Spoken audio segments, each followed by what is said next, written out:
Bonjour tout le monde, j'espère que vous allez bien. Nous voilà de retour avec une nouvelle vidéo.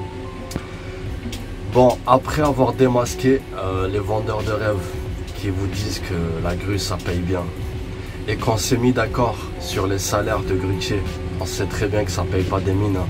C'est un métier où c'est dévalorisé et c'est pas payé à sa juste valeur. Donc aujourd'hui on va essayer de voir ensemble les exceptions, parce qu'on peut quand même augmenter son salaire. Et pour ça, il y a quelques astuces.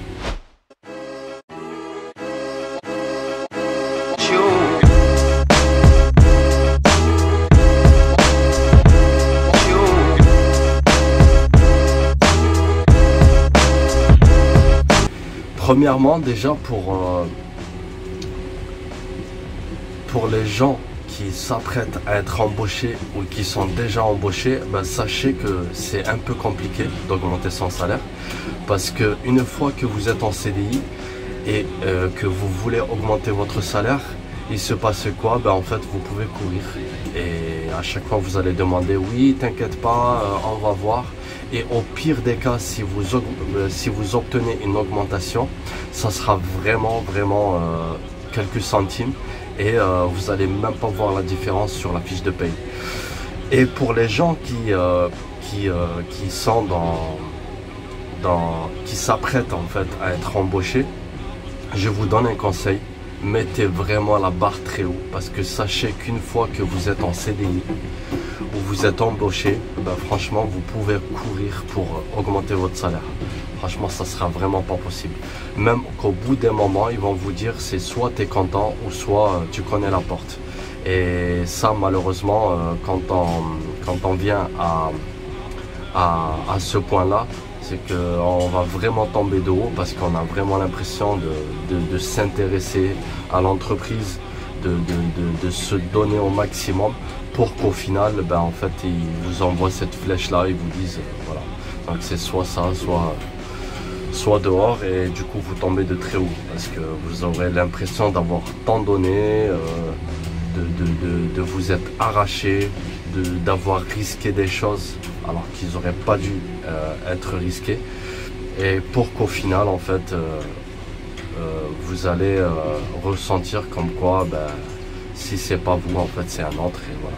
Et il faut pas rentrer dans ce truc là, parce que franchement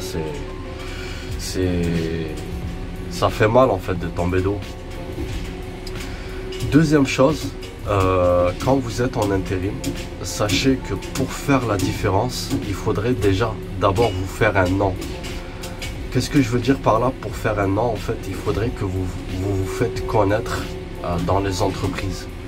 Et pour ça, en fait, il suffit d'avoir quelques détails qui font la différence par rapport à d'autres grutiers.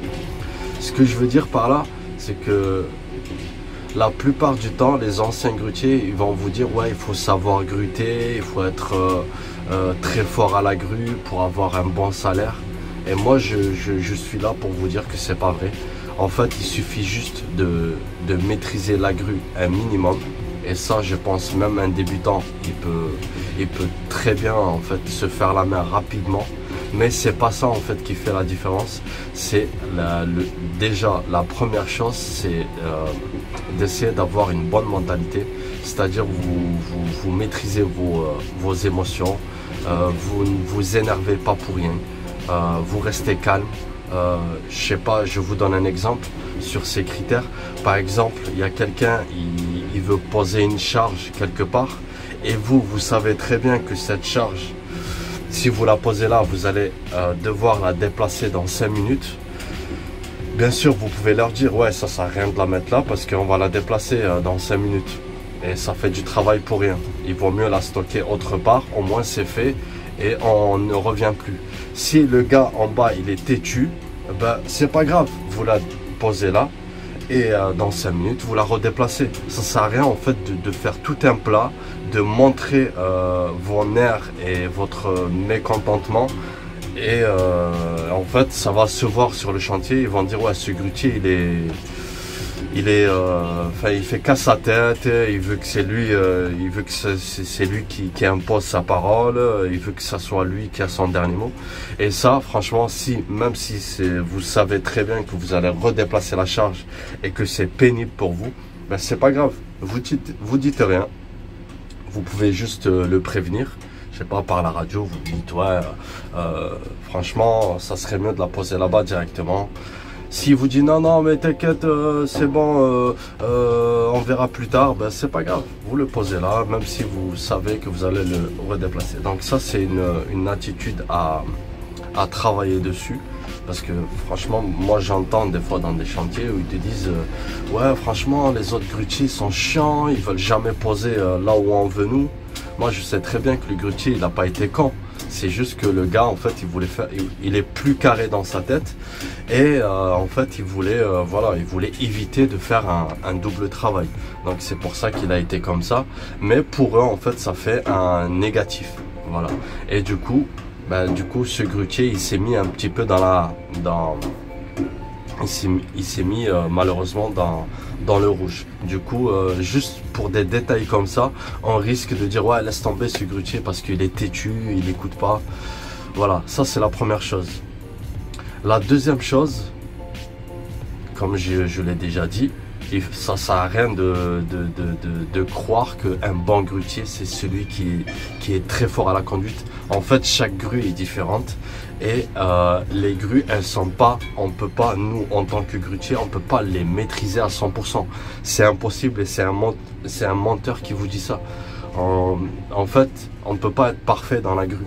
Il y a toujours ce petit manque d'attention, on va orienter un peu plus ou on a un petit peu le ballon. Mais c'est pas ça qui fait la différence, c'est le fait d'être concentré avec les gars à 100%.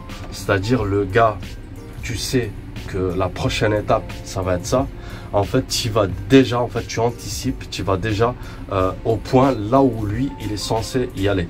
Donc, c'est le fait de se concentrer au maximum avec les gars en bas. Et ça fait grave la différence. En fait, au début, ils vont pas faire attention, mais avec le temps, ils vont dire, mais putain, mais en fait, le grutier, je l'appelle jamais. En fait, il est déjà là. À chaque fois, il est déjà là. Il sait déjà ce que je veux faire. Il sait déjà où je veux poser la charge. Du coup, en fait, petit à petit, il se rend compte. Même en faisant d'autres chantiers, il va se rendre compte. Il va dire, putain, mais l'autre grutier, je l'appelais jamais. Alors qu'avec ce grutier, il faut obligé de lui montrer, obligé de lui dire ouais, va là-bas, obligé de l'appeler, de lui dire descends un peu. Alors que si vous faites la différence sur ce truc-là, franchement, ça va se voir de dingue et ça va faire une exception. Et en fait, tous ces petits détails feront que si vous voulez, par exemple, vous imposer sur le salaire, il est plus facile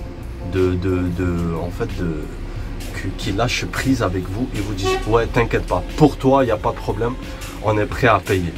Voilà, donc ça c'est donc la première chose. On a dit le fait d'adapter une attitude de quelqu'un de calme et qui sait il sait en fait lâcher prise sur des choses en fait futiles.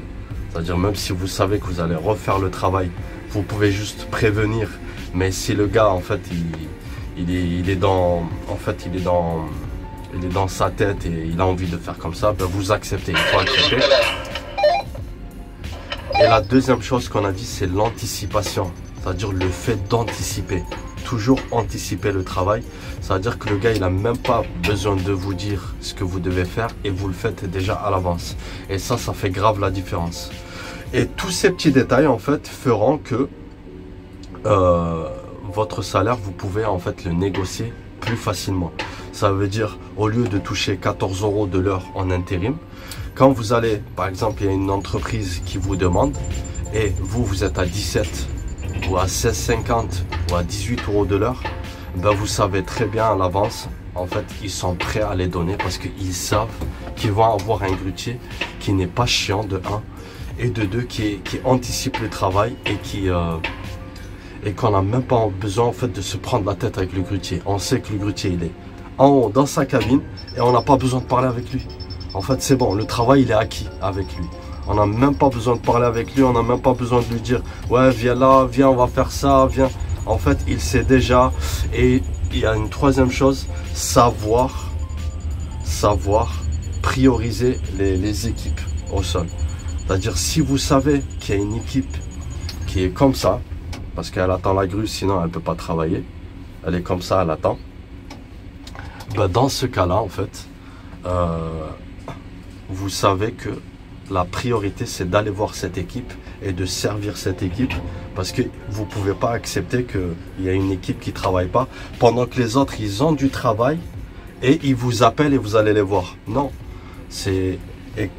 Et ça, si vous arrivez à vous le mettre dans la tête, aussi ça fait un plus pour le chef de chantier.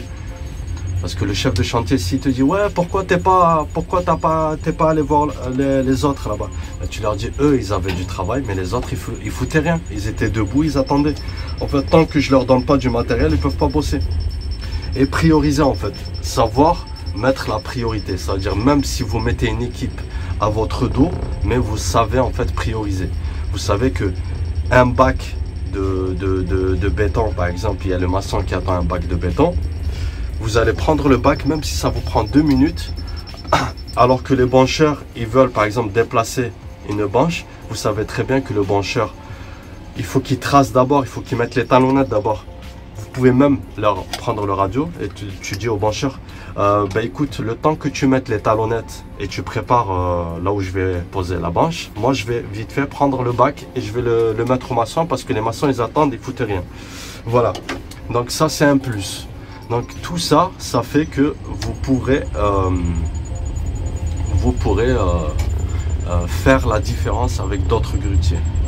Et tout ça en fait va vous permettre d'avoir en fait un salaire que la plupart des grutiers ne vont pas avoir, et même ne pourront même pas comprendre en fait. Ils comprendront pas. Même s'ils diront ouais mais pourquoi lui il touche plus et moi pas plus. Bah en fait vous le savez déjà. Et le grutier ne peut pas le savoir parce qu'il n'a pas ces détails-là. Il n'a pas ce truc-là. Donc voilà, je vais m'arrêter là pour cette vidéo. Et si vous avez des questions et si vous voulez que j'aborde d'autres sujets, il n'y a pas de problème. Parce que là, j'ai pas trop de taille de place de stockage sur mon téléphone et je vais devoir m'arrêter là. Je vous remercie pour le suivi et à bientôt pour d'autres conseils et d'autres analyses. Bye.